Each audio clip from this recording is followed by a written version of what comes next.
Welcome to another episode of In the Nude. Today I want to talk about coming back to yourself, starting where you are. What does this mean? I'm going to start with an anecdotal silly story about teaching my son problem solving with math, okay? So when you're teaching first grade math, they talk about part, whole, right? The two parts and the whole. Whether you're doing subtraction or addition, they have that concept so you can see how they all interrelate. How you cannot have a whole without the parts, and you cannot know the whole without the parts. Like they're all integrated, right? And my son is very quick. He gets the concept of math, but verbalizing it is where he has difficulty. It's not seeing it, it's not understanding it, but getting what he understands to come out of his mouth in explanation, which is a part of what he has to do, right? And he's in these math problems now where they will give him the whole and a part, but they word it in a way that it's an algebraic way, like you're solving for X, right? In concept, and how they word these word problems. And he can solve the problem, but verbalizing how to get there or verbalizing and writing down the actual equation can be a disconnect. And so it's going back and pointing back to those truths of the part, whole that help him see better ways to be able to communicate it and all of that. It may be a weird story to share, but it's part of how I see and understand healing, right? There's so many voices, so much noise about healing and what to do.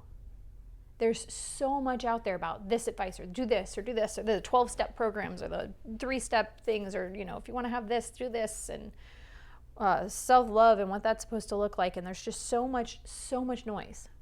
Sorry, I got something in my eye. So much noise. And why is there so much noise? It's because there isn't a right way. We all want this formulaic math situation where we have 1 + 1 = 2, because it's a box, it's nice, it's clean. Like we all like clean. The dresser having nothing on the top, the dishes all being away, and the countertop being crystal clear. There is a catharsis to that organization. There's this joy, this control that happens with it. But healing isn't that clean. There isn't this, anybody can give you this formula of you do this thing and then this thing and then this thing and then it's all done. It isn't like that. It isn't math. It's a lot more like writing or spelling. It's this instinctual, dance within yourself. But one truth remains. It is still part, whole. What does that mean? What I mean, you may not know the parts and you may just know the whole. You may not know the whole, but you may know a part. But it is with the connection of the different pieces in which you do know that you start there, right? You may not know who you are, right? You may have lost that in abdicating yourself and giving away your feelings and pushing them to the side to deal with other people's feelings. Or you may know who you are, but you may not know why you cope the ways that you do. Or there's so many missing memories, right? But it is with what you do know and is with where you are that you can find your starting place. We like to look out. There's this grounding nature of seeing, one of the reasons we like cleaning things or we like organizing things is because there's this visual representation for the energy we put forth. You have a dirty dresser top and then you take the time to clear it off. There's this yeah, I just did that. Visual reminder of the energy and effort I just put forth. But that's not, within ourselves, we don't have this dresser we're clearing, right? Because all the things that we're clearing off the top of it end up just being shoved into our drawer. We're just trying to do it quickly. And then somehow it just ends up back on the dresser top inside of ourselves. That convoluted analogy is going to die off now, okay? But all that to say, we start with where we are. And that part, whole mentality of paying attention to, okay, what do I know? Or what do I feel like I know? What do I remember? The only truth, the only foundation that can universally be given, in my opinion, about healing is that the path and how you go about your healing is an intuitive process. When we're looking out to other people, we're going to find out what worked for them. And maybe that will give us a starting place, but it might also give us convolution.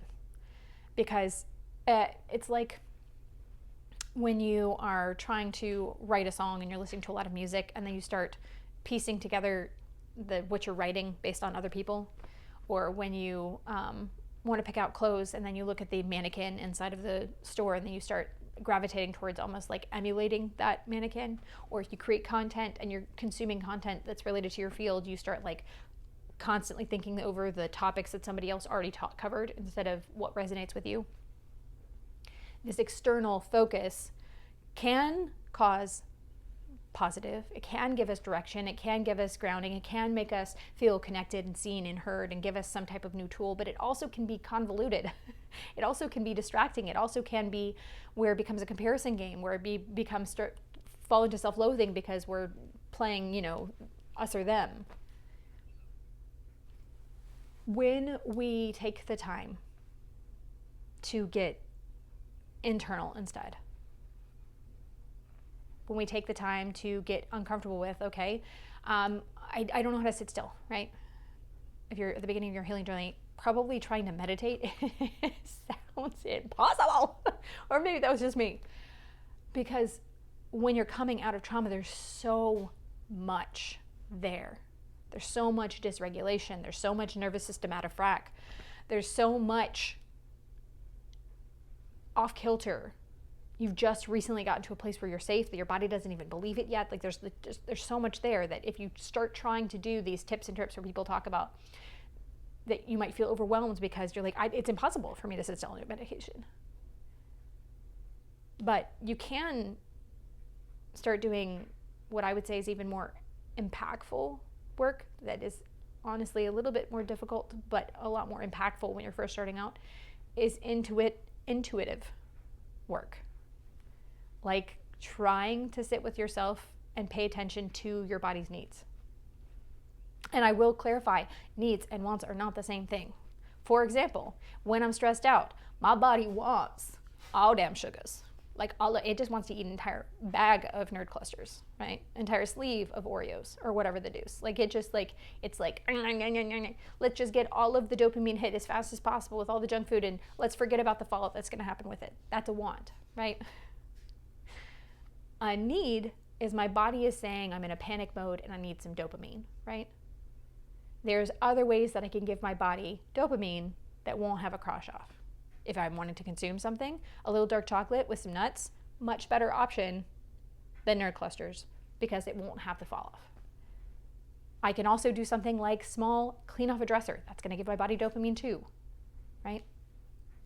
Strawberries, berries, all of those things are also going to give it, right? There's options for hitting what your body needs, which is the dopamine, but in a way that actually will help you. So differentiating between a craving, a want, and a need, also important. However, there are time periods where just like, do what works, okay? Like sometimes there's not shame in the fact that it's a lot right now and we have to cope with it how we can, okay? But listening to our body's needs, trying to pay attention to the signals. Like for me, I got so dysregulated for so much of my life that I literally had no hunger cues. Zero. Couldn't tell when I was hungry. I would just go from everything's fine to like I'd eventually get to a place where I would pass out or I'd get nauseous enough that I would technically yawn, right? Okay? I got so dysregulated that I couldn't tell you my body when it needed to pee until it was like Kinsey 6 alarms, where it was like, if I don't make it to a bathroom, I'm literally going to wet myself immediately, right? That's not a normal reaction. If you have that, it isn't like something's wrong with you in the sense of it cannot be adjusted. It's you are dysregulated. Your body has decided to shut down. It's essentially like, have you ever been in a conversation with somebody in your family or otherwise where you're trying to say something and you constantly get talked over until finally you're like, you know what, fork it. I don't care, I'm not gonna share my opinion with you anymore. Your body's essentially doing that to you. You stopped listening to it, you stopped prioritizing, you kept pushing it aside to do whatever it is you needed to do or what was your safety, and that's all completely fair and fine that it happened. But your body, as a result of what you did, coped with it by shutting down. Saying, okay, I'm just not gonna talk to you anymore. Obviously, you don't care. And that is very difficult to come back to. It's very difficult if you've gone to a place of that dysregulated like I was, where you literally didn't know you had to pee until it was like urgency issues, right? It's not going to be an easy work, but that's something that you can test case and sit with yourself. Be like, okay, when you have the time, sit in quiet and just like pay attention. How does my body feel right now? Does it have a pain in any particular place? My stomach feels a little off. Maybe I haven't eaten in a while. Maybe that's what it is. My throat feels a little dry. Sorry, my eyelashes like killing me. My throat's a little dry. When was the last time I had a cup of water? Maybe I should get some water. It's essentially doing what you've done for other people, where you paid attention to how and what they were doing and anticipated their needs. Start putting that effort and energy you put towards other people, towards yourself, towards your body, right? Start where you are and what you can. That listening to your body is that, and literally just slowing down in anything you're doing. You need to go to the bathroom, stand up slower, walk there slower. Need a glass of water? Walk casually, even if you feel like you don't have the time. Any amount that you can slow yourself down naturally helps your body, your nervous system, regulate more, which will help you have less cortisol, the stress hormone, and more ability to calm. In the same way, when you listen to your body, that's a intuitive, continuous thing telling your body you're safe by paying attention to it. And yes, I get in this day and age, you can't do it all the time. But when you can, when you practice those things, that's going to make a huge impact when you have been so dysregulated and so traumatized where you're not able to have listened to yourself, not able to have made space for yourself. This journey of healing is finding and meeting yourself with compassion where you are. Not sitting there and being pissed off that you can't sit and meditate, guilty of having felt that way. Not sitting there and denigrating yourself, or if you are denigrating yourself, not denigrating yourself for denigrating yourself. Again, guilty for having done that. It's meeting yourself as best you can where you are with what you can do and helping yourself. It's paying attention to and making yourself uncomfortable by asking the questions of, I feel anxious right now. And maybe I can't even process or get an answer for why I'm feeling anxious. My body just doesn't feel safe to or my personhood doesn't want to have that conversation internally. I can't handle that. But thinking through, okay, what would help that anxiety right this second? Would going into a dark closet where there's less stimulation and taking some deep breaths, does that sound good? Would getting in a bath? Do the lean, do I want Chinese food or do I want pizza, right? Oh, not really either of those, okay? Maybe I want Thai food, right? It's asking those questions and sitting with yourself and trying to see what your body might need in that moment, getting intuitive. Sitting there and not judging when you have a random, you know what? I really want to know why squirrels chase each other around the base of a tree, or what their homes look like. These curious, intuitive things that your body just all of a sudden, man, I really need to know about the universe more. How does a black hole work, right? Instead of thinking those things as a waste of time, maybe think, there's a reason I have this deep-seated desire to know this information. And allowing your curiosities to have attention, to have fuel. I have found that the more that I lean into those random things that come on mind, there's something that happens that I learn something that somehow seeds back to something that I'm struggling with.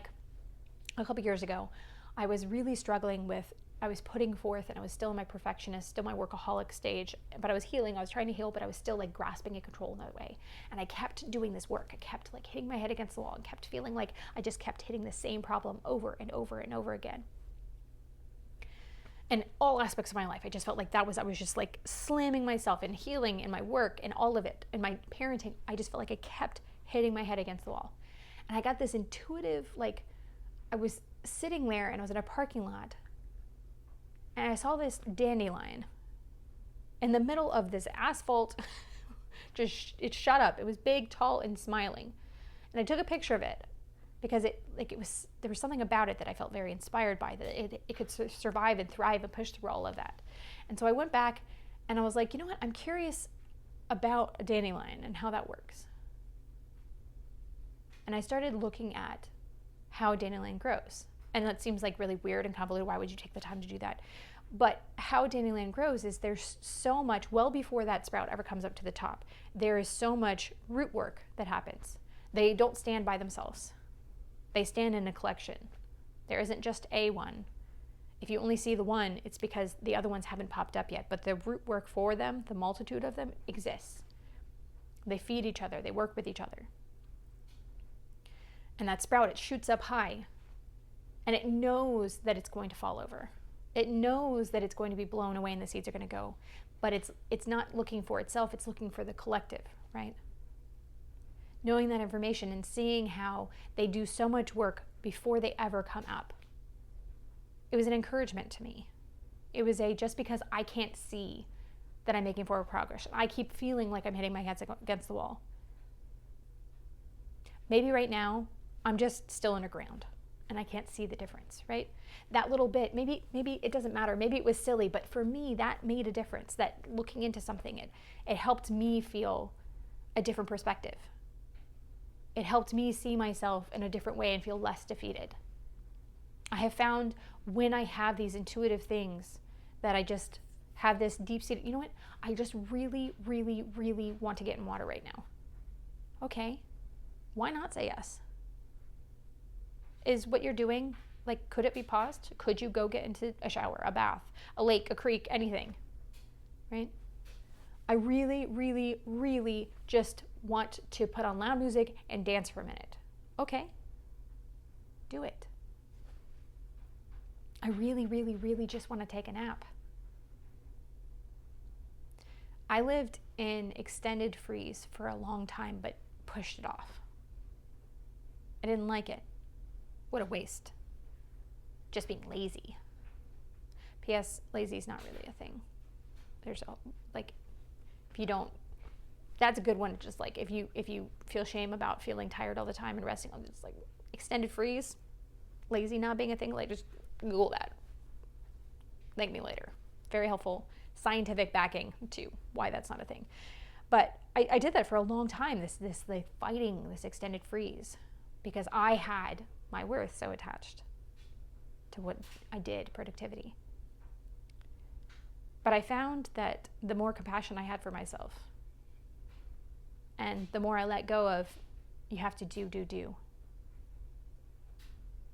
the less exhausted I was when I actually rested. Instead of sitting there feeling guilty and scrolling and trying to escape the feeling guilty about having to rest or feeling tired.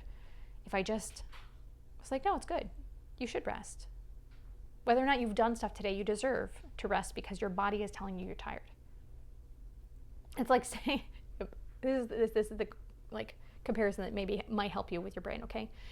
When your body is in that extended rest phase, it's basically like saying it's winter outside, okay?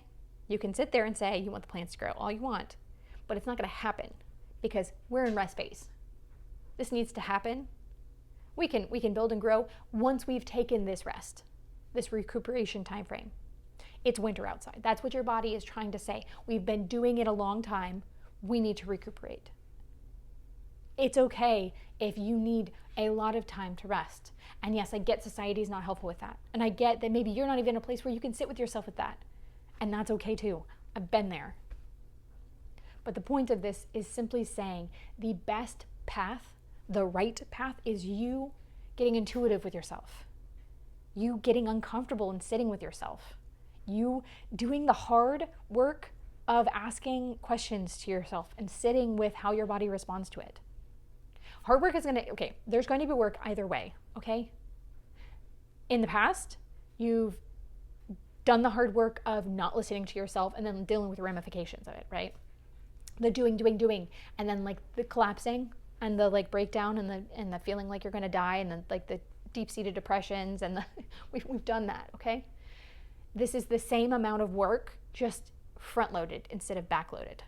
I can say that because after 2 years of doing this front-loaded work of letting go of my perfectionism and letting go of my do, and making myself sit with myself in the uncomfortable, even when I'm uncomfortable and don't want to do it, and wanting to escape, but making myself be like, no, we're going to do this because we would do this for somebody else. So we're going to do it for ourselves because we're our ride or die, right? 2 years into doing that front-loaded work, it's hard to say, it's hard to do it. But my life has never been more peaceful. My life has never been more joyful. My life has never been more thriving than it is right now. Doing the work of showing up for myself, doing the front-loaded, difficult work so that I don't have to have the work later. I have not grown as much as I've grown in the last 2 years. I have not, all the things that I hope for and how I feel day to day 4 years ago, I get to live in that now because I was willing to do the front-loaded work. Now, did it take me 2 years of healing to get to a place that I was willing to do the front-loaded work? Yes. So there's no, like, your journey is your journey, and it's going to be beautiful. It's going to be fantastic because it's yours. It's about your experiences and your personality and you coming out. But a part of that is you're not going to have somebody else be able to give you the answer. It's, you know the answer even when you don't feel like you know. Even when you're like, no, I don't have no idea what you're talking about. Because I was there too. It's following the next step. It's putting your foot in front of each other and trying things out. You don't know right now, your body can't tell you right now, okay, try something. Did it help? No? Ditch it. It could help somebody else, maybe it won't help you. You want to try breath work? Awesome. Maybe box breathing isn't something that helps you, but counting your breath does. Maybe just trying to focus on the idea of taking deep breaths while you like say things that are around you, you see and touch, that grounding practice. Maybe that's something that's more helpful than focused particular breathing. Maybe you have so much anger and bitterness and aggression that you need to go do kickboxing or running, and you need to move and sweat and get some of that out and allow that to open. Maybe somatic yoga is something that will help you because your body holds that tension, and you don't want to have to process it through reliving traumatic memories. You just want to let your emotions flow, and maybe that's something that'll help you. You'll know things that work with you by testing them. If your best friend asked you to go to a pottery class, even if you didn't want to, because they really wanted to and they wanted to have company, you'd go with them. Okay? We're giving that energy to ourselves, that show up for ourselves. Try things. What's the worst that's going to happen? What's the best thing that's going to happen? If you don't have something in your body that is willing to answer right now because it's completely shut off, because we stopped listening to it, we can do it by trial by error. Throw the spaghetti on the wall. See if it sticks. Okay? It's okay if it doesn't. You've just found something that doesn't help you. We'll find something that does. And you should celebrate yourself even when it doesn't work. You tried it. Do you know how huge that is? You tried something to help yourself. That's amazing. You showed up for you. That's a step towards proving to yourself, to your body, that you are taking care of yourself, that you will show up, that you will be there. With each one of those difficult, seemingly like you're hitting your head against the wall situations, you are building the root work for what will be a cacophony of growth. You're not alone in this. Every person that has a life that you think is awesome, if they're being real about their life, and their life actually is awesome, they've been where you are in some capacity. They didn't have the answers and they had to figure it out. They had to look inside themselves. They had a test case to see what worked for them and what didn't. We all start at ground zero. We all start like Chapel Roden, sitting there and you have the video of her playing for 50 people in a park. We all start small. It's not a bad thing. It allows us to make mistakes and fail in front of less crowds. The people who you feel like got there overnight and you feel like, oh, I just wish I could be them. They're like the toilet paper roll. They went through a lot of poop to get there, right? There's a meme that has that. That's what came to mind, but you get what I'm saying. They all started and didn't know. They all had to do this. You're amazing. You're doing fantastic because you're trying. You're showing up. And this like thrive that you want, this healing that you want, it starts with stubbing your toes and figuring out, oh, no, there's furniture there. We don't want to go that direction. Oh, there's the doorway. Figure out what works for you. Celebrating even when you mess up because you're doing the effort for yourself. And that's beautiful.